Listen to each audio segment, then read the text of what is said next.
Hello everybody, welcome back once again. I've got another triangle strategy character guide for you here. So this time we're talking Rudolph.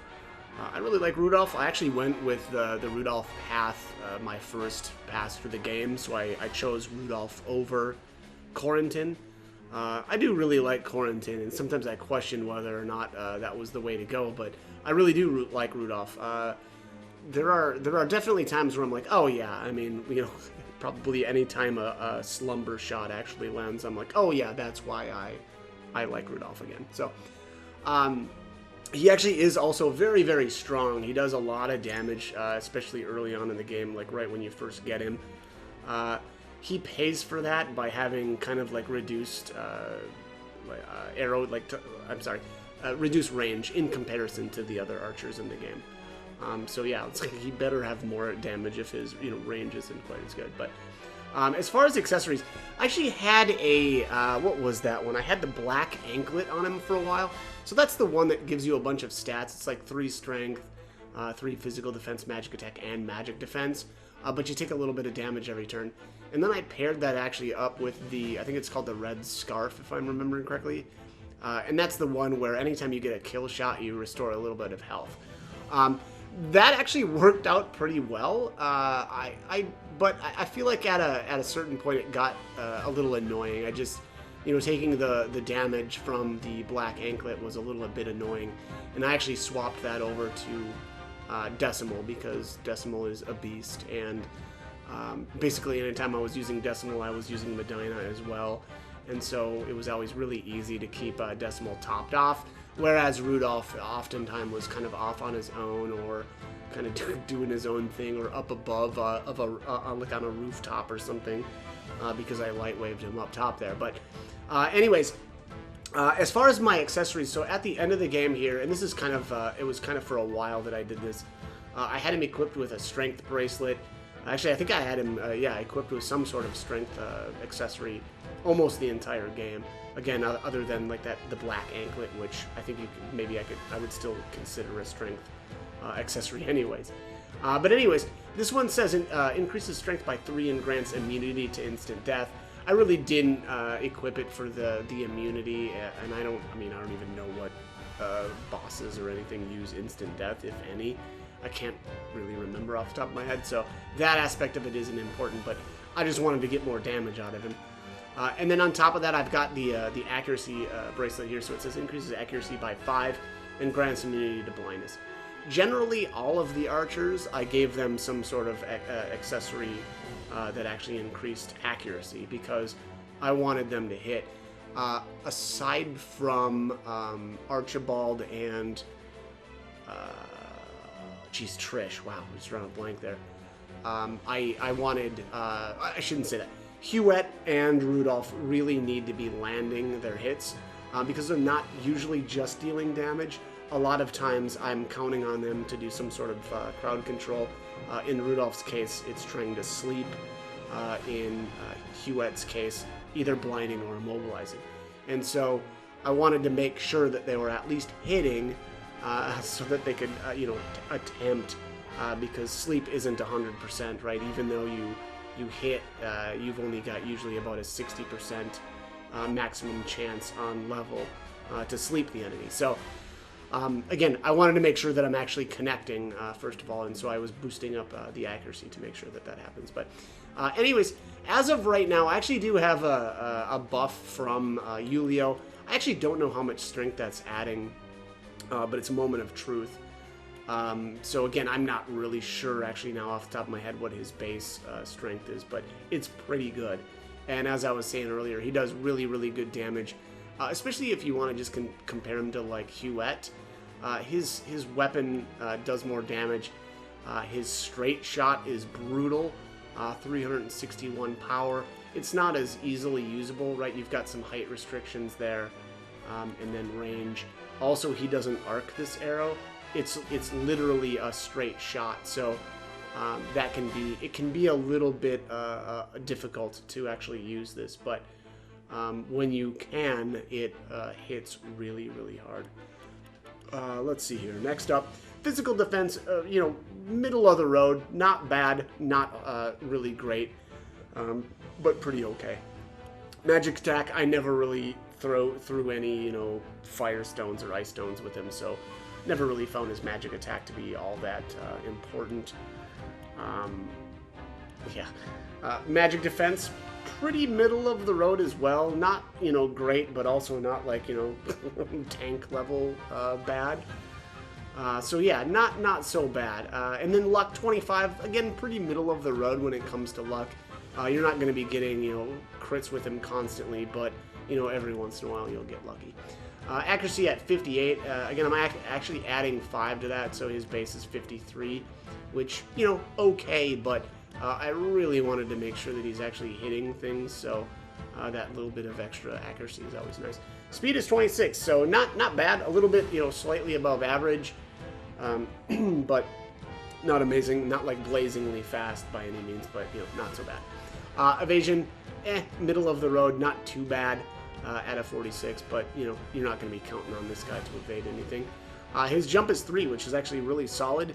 That's above average. Most characters only have a jump of 2. His movement, though, only a 4. You know, that is also pretty average, but a lot of people have a 5, so unfortunately this guy's not going to be able to cover a whole lot of ground. Alright, so his ability, Straight Shot. Again, this ability is brutal. Very, very strong. 361 power, 2 TP, range 1 to 4. But then, you know, very, very, or not very flexible when it comes to the height. So, you know, it's sometimes a little bit tough to use this, but when you can use it, it's going to hit really hard. Steel Trap is very fun. This is just you know, sometimes it's great, like if enemies are coming towards you and you actually don't need to really do anything to them.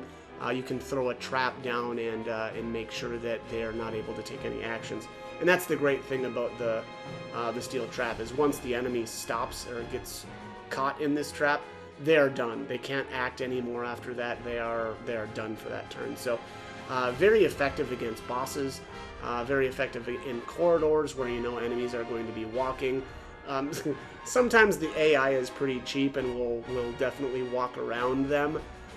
But you know, there also is times where they'll just stumble right on into it. So it also does a little bit of physical damage as well. It's not a whole lot, but you know, not nothing.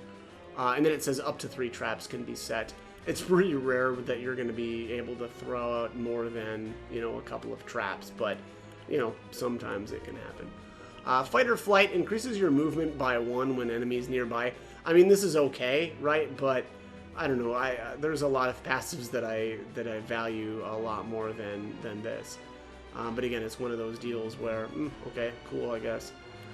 Thrill of the Hunt increases your speed for 1 turn when you defeat an enemy, which is great. So, you know, speed is always good. This actually is a very, very good passive, and Rudolph does get a lot of kill shots, so that actually will happen quite a bit. And then next up, though, is my favorite ability of his, and that's Slumber Shot. So the power is really, really good. It's a 289. The range is 2 to 4, and then height 20 squares below you, all the way up to 8 squares above you. So very, very flexible, significantly more flexible than Straight Shot is. And actually, you don't really lose that much damage out of this, right? That's about a 70 potency difference, but I really like Slumber Shot. It's definitely my favorite skill of his, but yeah, unfortunately, though, also, it's got about a 60% chance to actually sleep, and that is if you know, actually connect. Those Who Wait increases your accuracy and luck on your next turn when you finish your current turn without moving. This is a really good passive as well. And this is going to happen a lot. Just kind of the way that I play, and especially, you know, playing on hard mode, there's a lot of times where you are just going to be standing in the same spot, and so you'll get this passive to trigger quite a bit, which again is going to increase his accuracy, which is always a good thing. You know, you'll always want to be making sure that you're landing your shots, and then luck to increase the chances that you actually crit. Just fantastic. That's a really, really solid passive. Next up is Staggering Arrow. I like this one too. So it says deal physical damage to a single enemy and knock them back 2 squares. A little bit weaker than even Slumber Shot, but you can actually make, you know, if you're able to you know, shoot an enemy basically off of a cliff, or you know, make them take some fall damage. This is pretty solid. You can actually also trigger some collision damage, right, by pushing enemies into each other with staggering arrows. So very, very good ability. Same restrictions though as far as you know, range and height as straight shot. So yeah, but it's a really good. I'm sorry, actually that's not quite true. Straight shot you can actually use like in a diagonal, like kind of diagonally from you, whereas staggering arrow you can't. You have to be like in a straight line to use this. So actually, actually a little bit more harder to use maybe than straight shot. So lastly, this is weapons heal here, and this is rain of arrows. This needed to be more powerful, honestly. It's only a 289, which is the same as slumber shot. Now, it does do damage in a cross pattern, though, which is nice, but since I always played on hard mode, 9 times out of 10, I would say, I was looking to sleep something instead of, you know, deal a little bit of damage to, you know, an extra enemy. You know, I think a lot of hard mode is reducing your incoming damage. And sure, you know, if you can get some kill shots with Rain of Arrows, then awesome. But again, 9 times out of 10, I think I was using staggering or slumber shot instead. But all right, let's take a look at Rudolph in action. I've got Benedict and Yulia with him, so again, I've already given him 1 TP extra with Yulia and the Moment of Truth, and then I did give him the 2 turns back to back with Benedict here. So. Here you can see I've got 100% accuracy on this guy, and also I've got about a 60% chance to sleep this guy. So we'll give that a shot, and boom, alright, got him to sleep. The second turn here, we'll try another slumber shot. Obviously, we would want to use this on somebody else. That guy, yeah, 60%, 60%, yeah. So we've got a 60% shot of actually sleeping any of these guys. And 100% accuracy on all of these guys. None of these guys are rogues, though. The rogues are a little bit more evasive than, you know, some of these other guys. You know, honestly, I would probably try to go for one of these archers. And okay, well, I just got really lucky there. It's very, very rare to end up with two sleeps right in a row, but. Again, that's kind of how I like to use Rudolph. Again, it's like 90% of the time it's slumber shot, just to try to reduce incoming damage and stop enemies. And also, again, like I said, it does a lot of damage as well, so really like that. Let's do one more turn with him, and maybe I'll be able to use some sort of like a straight shot or something like that. Let's give him a bunch of TP so that he can actually use his abilities. And that's actually the problem with Rudolph, now that I'm thinking about it, is he's actually a lot like a mage where, you know, eventually he's going to bottom out on TP, and, you know, because like literally everything he's got is either 2 TP or more. So eventually he'll run out. The difference, though, between Rudolph and some of the other, like the mages, is he's still got great damage by just using his regular attacks, right, and ranged. So where a mage may do more damage with like a thunder spell, you know, basically if they don't have somebody powering them and giving them more TP, they aren't going to be able to do anything for a turn, right, while they charge their TP back up. Whereas Rudolph, where sure, eventually he'll run out of TP to use his abilities, but he can still use his bow, and I mean his bow is still going to be able to do a ton of damage. I mean, I'm not quite, but almost half-shotting that guy. So, whereas here, this is about a half shot, right? So let's do that. And, alright, didn't get to sleep that time, but, you know, that's how it goes. Alright, let's do one more turn here. I'll do a, oh, look at this, I can do now. Actually, no. What I would do, and what would be smarter, would be to do a in tandem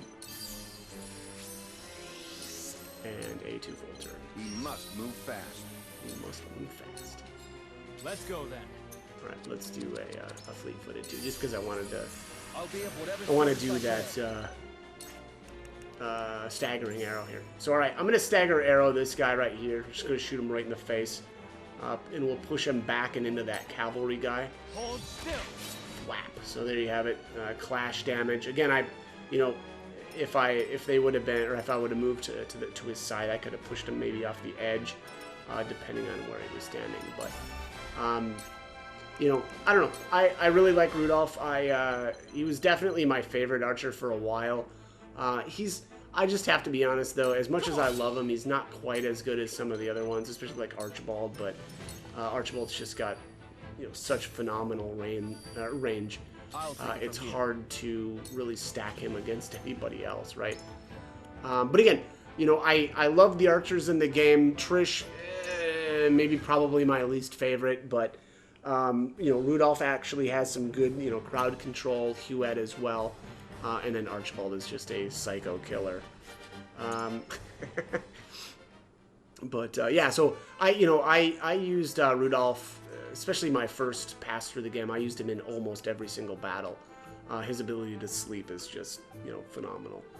And again, he's very, very strong as well. But all right, let's take a look at his weapon abilities, and we'll just go through my, recommendations here. So, potency increase. Then he's got strength, accuracy, health, and then luck. In my opinion, what I would do is I would buy the accuracy first. It's not, you're not going to be doing any good if you're missing things. So I would prioritize accuracy. Then I would go with the weapon potency, and then I would go strength. Then probably the luck, and then HP last. Rudolph generally stays pretty safe, so his defensive stats don't matter as much. Third tier is another weapon potency. Then you've got strength. Then you've got speed, health, and luck. Definitely buy the speed first. Speed is always the top priority for anybody in the game. Definitely buy that. Then buy the weapon potency, then the strength, then the luck, then the health. Lastly, you've either got Rain of Arrows or the weapon potency. Really up to you on whether or not you think you're going to be using Rain of Arrows, but I don't think, in my opinion, this wasn't the way to go. I went with the weapon damage instead. I loved that. Again, like, I'm using Slumber Shot 90% of the time, and I would rather just do a little bit more damage, and then eventually get the Rain of Arrows later. But that is Rudolph. Again, one of my favorite, characters in the game. Very, very strong. Very, does a lot of damage. The only thing that I don't like is his outfit when you promote him. I wish that there was a way to keep every character, or whoever you wanted, or you could choose, I should say, what they looked like. Either their base outfit or their first promotion or the second, and I would have kept him kind of with his base. It kind of would have been fun to be able to do that with the weapons too, but maybe somebody will, or maybe some people will mod this game eventually, and you'll be able to do that. But anyways, as always, hope the guide was helpful, and thank you for watching.